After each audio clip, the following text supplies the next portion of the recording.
Chandrayaan-3 mission का lander module चांद की सतह से महज 25 से 150 किलोमीटर की दूरी पर चक्कर लगा रहा है।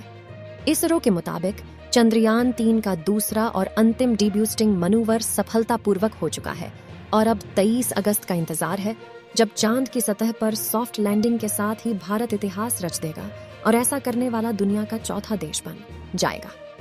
अभी तक अमेरिका, रूस और चीन ने ही चांद की सतह पर सॉफ्ट लैंडिंग करने में सफलता हासिल की है।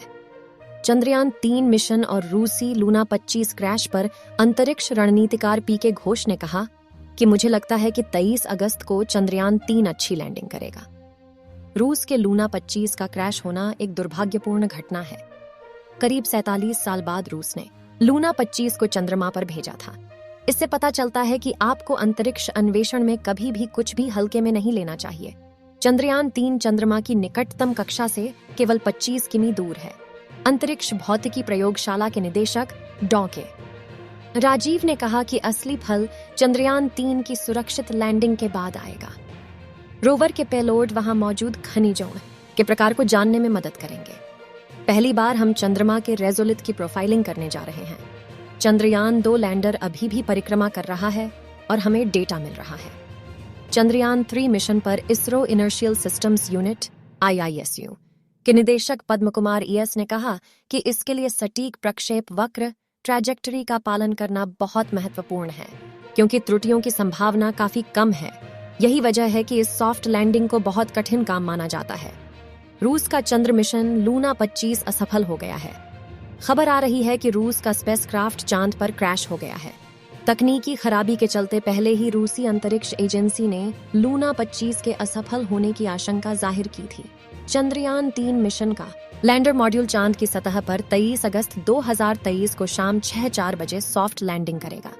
इसरो ने यह जानकारी दी है। बता दें कि पहले बताया गया था कि लैंडर चांद पर शाम 5:45 बजे लैंड करेगा, लेकिन अब इसमें बदलाव किया गया है।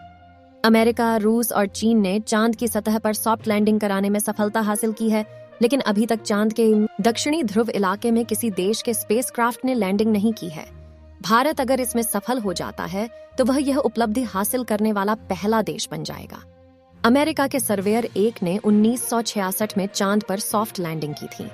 चीन के चांग-3 ने अपने पहले ही प्रयास में चांद पर सॉफ्ट लैंडिंग की थी। वहीं सोवियत संघ के लूना 9 ने भी सफलतापूर्वक चांद पर लैंडिंग की थी। भारत का चंद्रयान मिशन जहां चांद की सतह पर उतरने की तैयारी कर रहा है, वहीं रूस का लूना 25 मिशन भी चांद की सतह पर लैंडिंग की कतार में है। लूना 25 को 21 अगस्त को चांद की सतह पर लैंडिंग करनी है। हालांकि ऐसी खबरें आ रही हैं कि रूसी मिशन में तकनीकी दिक्कत आ गई है, जिसकी वजह से इसकी चांद की सतह पर सॉफ्ट लैंडिंग में दिक्कतें आ सकती हैं। चांद पर एक दिन पृथ्वी के 14 दिनों के बराबर होता है। यही वजह है कि चंद्रयान-3 मिशन 14 दिनों तक चांद की सतह पर रिसर्च करेगा। 23 अगस्त को चांद की सतह पर लैंडिंग के साथ ही लैंडर विक्रम अपना काम शुरू कर देगा। लैंडर मॉड्यूल के लैंडिंग से पहले इसकी आंतरिक जांच की जाएगी। इसके बाद जैसे ही 23 अगस्त को चांद पर सूरज निकलेगा, वैसे ही चांद की सतह पर लैंडिंग की प्रक्रिया शुरू हो जाएगी। ISRO का चंद्रयान-3 मून मिशन अब बेहद रोमांचक दौर में पहुंच गया है। उसके विक्रम लैंडर को 3 दिन बाद चांद के दक्षिणी ध्रुव के आसपास लैंड करना है, लेकिन 3 दिन पहले वह अपने सारथी यानी प्रोपल्शन मॉड्यूल से अलग हुआ था। 17 अगस्त 2023 को चंद्रयान-3 के 2 हिस्से अलग हुए।